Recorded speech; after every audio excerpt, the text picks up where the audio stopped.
I learned a lot about telling how people are and emotional intelligence through mediated means such as like Skyping and phone calls and such. I noticed in a lot of last lectures, specifically with females, I don't know if that has to do with anything, that a lot of girls mentioned that they kind of like lost themselves a lot in high school and found that, like I mentioned before, I was really, really loud and obnoxious as a child and in camp as well.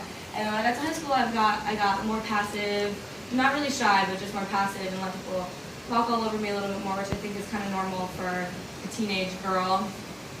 But those were things I didn't really like about myself so much. I wasn't like beating myself up about it, but I did want to improve on those aspects, but I wasn't really sure how. I was still a part of all of these different organizations, but I didn't hold any leadership positions in any of those organizations. And looking back on it now, I knew that there were problems in these organizations, and I was too afraid to take responsibility for anything, and too afraid to really like step up and have that responsibility myself, because I wasn't really interested in, again, being responsible for anything like that. So, as I mentioned in the previous slide, I was a part of a few youth groups, and during one of those youth groups, actually the Jewish youth group, we had one of these icebreakers where there was like a box or something full of quotes, and we all had to pick a quote and talk about it and say what it meant to us and if we could connect to it and stuff like that. And this is the quote I got, and I actually kept the piece of paper afterwards because it stuck with me so well, and I actually have it hanging up at home right now on my bulletin board. It's, the truth is that you can acquire any quality you want by acting as though you already have it.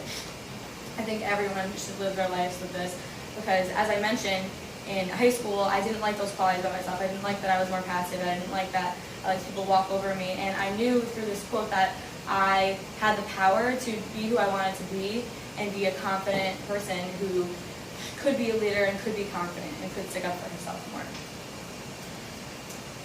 So in college, I came to college knowing that I wanted to be a part of Greek life and that I wanted to have a position in something and just make an impact, because again, I had this lovely quote in mind because it actually happened in senior year, and I brought it with me to school, so like a piece of paper with the quote on it. So I joined Greek life, and then as soon as I became a full member, because we have a new member process and then you're a member after a semester, I started talking to the financial vice president at the time, and I kind of got thrown into the position when she was like, "Oh, you're great, like you can get it now." And I was like, "Oh my God, like I am nervous, like I don't know if I could do that." And then I thought back again to this quote, and I was like, maybe I can do it, and maybe I do want that responsibility to improve the things that I think should be improved in this organization.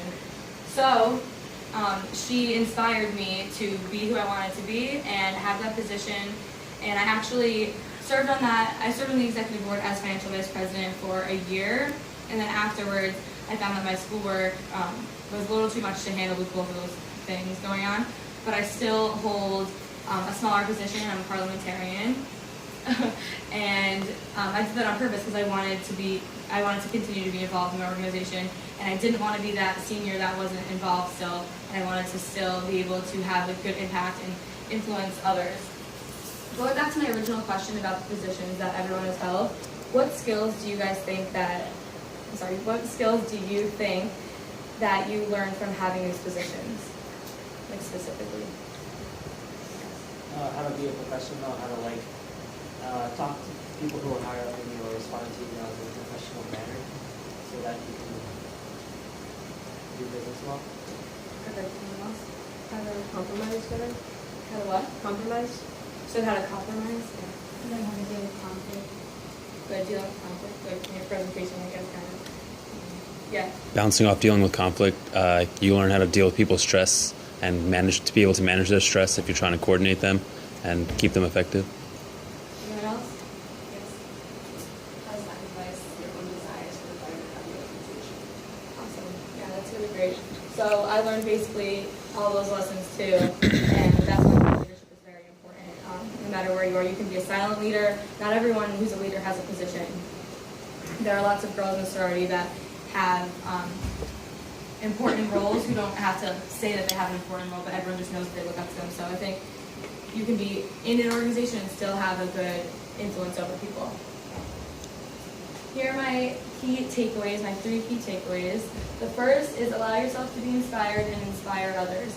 This has to do with what I was talking about with my sorority before, where if I hadn't been inspired by the previous financial vice president to take on that responsibility, then I wouldn't have ever had half the experiences that I have, and I wouldn't have half the skills that I have now. The next, to inspire others. My little sister in my sorority told me actually recently that when she entered our family, she was really freaked out and intimidated because I was on the exec board at the time, and my big was also, so her grand big was on exec board at the time too, and she was like, I freaked out, I couldn't believe I was in that family, like I didn't know how I was gonna handle that. But actually we took that and made it into inspiring her to have a position. She's actually on the exec board now, and I remember her freaking out to me a bunch of times about like, I want to do it because I want to be like you and Mario, but I don't know how. And Don't hate me. I want you to exaggerate slow. Like be more than slow. okay. Right? We were able to talk to her and help her like decide how she can influence things, because she would come to me with problems and I would say, you can deal with this also, like I can also help, but you have the power to again live by that quote that I talked about and influence the chapter yourself. Next is be independent, which I spoke about in reference to my sleepaway camp. I think it's important for everyone here to at one point be financially independent, emotionally independent. I think actually mostly financial is my biggest one. I pay for everything myself. I don't know about you guys. I pay for my sorority dues myself, my rent myself, and I feel so confident in myself that I can do that. And it really shows. It's not that my parents like don't support me in other ways, because they definitely do, but I actually am happy that they kind of cut me off in that way, because I'm able to support myself and be a good role model to other people with that. And lastly, be who you want to be. Again, with the quote that I spoke about, where that you can act like you're a certain way and then you are that certain way, it's kind of like a self-fulfilling prophecy, where if you think that you're going to do badly on something, you're probably going to do badly. If you come up here and you're like, I'm confident, I'm a great public speaker, I'm relaxed, then you will at least have some of those qualities with you. So I would just like to remind everyone in this room that you are completely in control of your happiness and you're completely in control of who you are. Thank you.